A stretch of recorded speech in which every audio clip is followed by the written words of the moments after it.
Good morning students. आज हम पढ़ेंगे बेटा पाठ एक कहानी है भी। लेखिका है मन्नू भंडारी। दो पैसेज हम पढ़ चुके हैं, आज तीसरा पैसेज पढ़ेंगे। देखिए कि यह पितृ गाथा मैं इसलिए नहीं गा रही। कुछ शब्दार्थ पहले देख लेते हैं। गौरव गान यानी कि यश प्राप्ति का गुणगान करना। खूबी खूबी प्रशंसा, अच्छाई, खामियां, कमियां। गढ़ने गढ़ने को यानी कि श्रम के मारे बिल्कुल संकोच करना, भन्ना भन्ना क्रोध करना। तो देखिए इस गद्यांश में हम क्या पढ़ेंगे। लेखिका ने अपने पिता के विषय में चर्चा की है कि अनुमान लगाया है कि उनके व्यक्तित्व के किन गुण अवगुणों की झलक उसके व्यक्तित्व में भी दिखाई दे रही है, प्रत्यक्ष और अप्रत्यक्ष रूप से। उनके व्यक्तित्व को पिता के व्यक्तित्व ने किन किन रूपों में प्रभावित किया है। तो लेखिका ने इस गद्यांश में बताया है कि अपने पिता के विषय में बताया है कि उनके पिता एक प्रतिष्ठित विद्वान थे। वे पढ़ने लिखने में रुचि रखते थे, समाज सुधारक थे, लेकिन उन्होंने गरीब लोगों की सहायता की और उन्हीं लोगों ने ही उन्हें धोखा दिया। कि गरीबी आने से क्या हुआ, गरीबी जो है मानव के जीवन पर बुरा प्रभाव डालते हैं और गरीबी से मनुष्य की खुशियां छीन ली जाती हैं और वह निराशा में डूब जाता है। उसे अपने परिवार के पालन पोषण की चिंता रहती है। यही स्थिति सबके साथ होती बेटा। अगर जैसे गरीबी आती है तो उसमें हमें कैसे कैसे दिनों को देखना पड़ता है, कैसा हमारे जीवन पर बुरा प्रभाव पड़ता है। और उनके पिताजी कैसे अमीर से गरीबी के दिन देखने पड़े, अमीर थे, अमीरी से गरीबी के दिन देखने पड़े अपनों ही द्वारा धोखा दिए जाने पर। और उनका कैसे कंजूस और शक्की स्वभाव बन गया। तो उनका जो व्यक्तित्व है, जो उनके पिता का और लेखिका पर भी उसका प्रभाव दिखाई देता है। तो इसमें लेखिका क्या बताती है कि मैं मेरे पिताजी का गुणगान नहीं कर रही, लेकिन मैं ये बताती हूँ कि कैसे एक जो दूसरे व्यक्तित्व का प्रभाव दूसरे व्यक्ति पर कैसे पड़ता है। देखिए, पर यह पितृ गाथा मैं इसलिए नहीं गा रही कि मुझे उनका गौरव गान करना है, बल्कि मैं तो यह देखना चाहती हूँ कि उनके व्यक्तित्व मैं यह देखना चाहती हूँ कि उनके व्यक्तित्व की कौन सी खूबी और खामियां मेरे व्यक्तित्व के ताने बाने में गुंथी हुई हैं, या कि अनजाने अनचाहे किए उनके व्यवहार ने मेरे भीतर किन ग्रंथियों को जन्म दे दिया है। लेखिका ने बताया है इस गद्यांश में कि लेखिका ने अपने व्यक्तित्व के गुण और दोषों का आकलन करते हुए देखना चाहा। आकलन यानी कि अपने अंदर देखा, मूल्यांकन किया। तो उसमें आकलन करते हुए देखा कि उनके पिता के व्यक्तित्व की कौन कौन सी कमियां, कौन कौन सी अच्छाई खूबी उनके व्यक्तित्व में अन्यास यानी कि बिना प्रयत्न के ही चली आई हैं। तो लेखिका ने यहाँ स्पष्ट यानी कि साफ साफ कहा है कि उनके पिता के व्यक्तित्व की गुण दोष यानी कौन कौन सी खूबियाँ और खामियाँ उनके व्यक्तित्व में आई हैं और उनसे किस व्यवहार ने लेखिका के जीवन में हीन भावना यानी कि हीन ग्रंथि उनके अंदर पैदा कर दी हैं, हीन भावना को जन्म दे दिया है। तो इसमें लेखिका ने ये भी बताया है कि उनसे बड़ी उनकी बहन 2 साल बड़ी सुशीला हैं, तो वो बहुत ही सुंदर गोरे रंग वाली हैं। तो उनके पिताजी उनकी प्रशंसा बार बार करते रहते थे और लेखिका दुबली और काले रंग वाली थी, तो इसी भावना के कारण वह दबकर रह गई।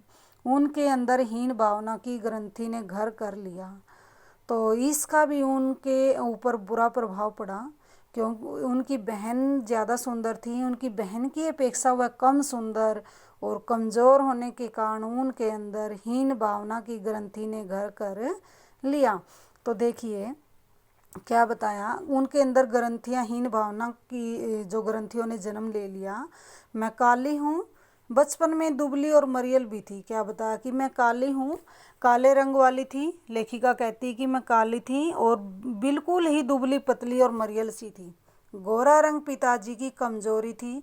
सो बचपन में मुझसे 2 साल बड़ी, खूब गोरी, स्वस्थ और हंसमुख बहन सुशीला से हर बात में तुलना और फिर उसकी प्रशंसा ने ही क्या मेरे भीतर ऐसे गहरे हीन भाव की ग्रंथि पैदा नहीं कर दी कि नाम, सम्मान और प्रतिष्ठा पाने के बावजूद आज तक मैं उससे उबर नहीं पाई। लेखिका ने बताया कि मेरे पिताजी हैं जो मेरे सामने मेरी जो बड़ी बहन सुशीला, उनकी जो खूब प्रशंसा करते थे। वो सुंदर थी, स्वस्थ थी, उनका रंग गोरा था, तो मैं उसकी अपेक्षा काले रंग की और दुबली, कमज़ोर, और मेरी बहन बहुत ही बड़ी, सुंदर, हंसमुख स्वभाव वाली, लेकिन उसकी प्रशंसा मेरे पिताजी मेरे सामने करते। लेकिन मेरे अंदर हीन भावना ग्रंथि पैदा हो गई। लेकिन मुझे कितना ही नाम, सम्मान, प्रतिष्ठा या प्रसिद्धि प्राप्त हुई हो, मेरे अंदर अब भी हीन भावना की ग्रंथि है, लेकिन मैं उनसे उबर नहीं पाई।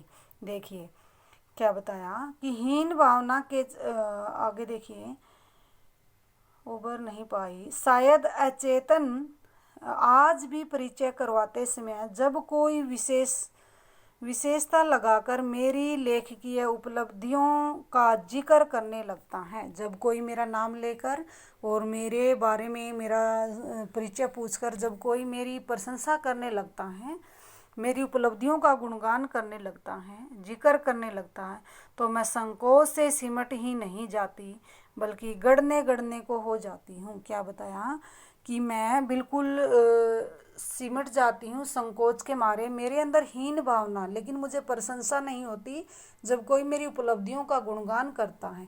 मैं गढ़ने गढ़ने यानी शर्म के मारे मैं बहुत ही ज़्यादा संकोच फील करती हूँ, हो जाती हूँ, यानी कि बहुत शर्म के मारे मैं गड़ जाती हूँ।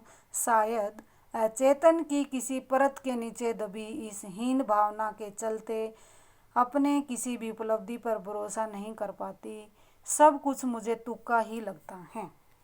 क्या बताया कि मेरे अंदर ऐसी हीन भावना पैदा हो गई थी जब मेरे पिताजी एक और तो ये कहते थे कि मैं लड़कियों को घर के कार्य में कुशल नहीं रखना चाहता, उनको पढ़ाना लिखाना चाहता हूँ, लेकिन उनके शक्की स्वभाव के कारण, उनकी आर्थिक स्थिति कमज़ोर होने के कारण, वो मेरी जो बड़ी बहन सुशीला, वो गोरी और स्वस्थ और समझदार होने के कारण उनकी मेरे सामने प्रशंसा करते रहते थे, लेकिन मेरे अंदर हीन भावना पैदा हो गई है, लेकिन मैं उससे कभी उबर नहीं पाऊंगी। क्या बताया कि तुक्का ही था। उन्होंने क्या कहा, जो आज मेरे को जो इतनी प्रसिद्धि मिली है, मैं लेखिका के रूप में इतनी प्रसिद्ध हूँ, ये मुझे तुक्का ही लगता है। पिताजी के जिस शक्की स्वभाव पर मैं कभी बना बना जाती थी, यानी कि मेरे पिताजी का इतना जो शक्की स्वभाव था, मैं उसका विरोध करती थी, मुझे गुस्सा आता था। भन्ना भन्ना का अर्थ है गुस्सा आना। आज एकाएक अपने खंडित विश्वासों की व्यथा के नीचे मुझे उनके शक्की स्वभाव की झलक ही दिखाई देती है।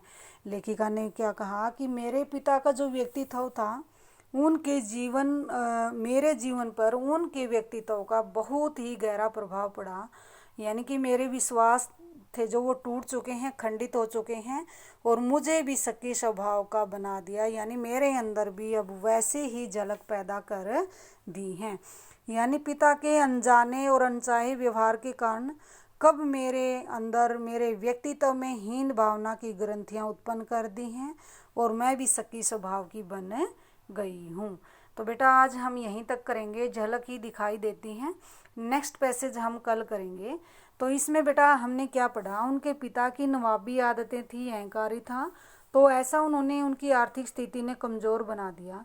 तो ऐसा ही हम देखते हैं अक्सर जो लोग गरीब होते हैं, तो उनके कैसे उनके जीवन में बिखराव आता है, उनका सारा जीवन अस्त व्यस्त हो जाता है। तो लेखिका ने भले ही प्रसिद्धि प्राप्त की हो, लेकिन अभी भी वो हीन भावना की ग्रंथियाँ उसके मन में घर कर गई हैं, वो अभी भी नहीं उभरी। क्या बताया कि मैं लेखिका की प्रसिद्धि या उपलब्धि जो मैंने हासिल की है वो एक तुक्का है, लेकिन मेरे अंदर अभी भी हीन भावना है जो मैं मेरे पिता के जो स्वभाव था उन ग्रंथियों से, उन हीन भावना से मैं उबर नहीं पाई। तो धन्यवाद बेटा।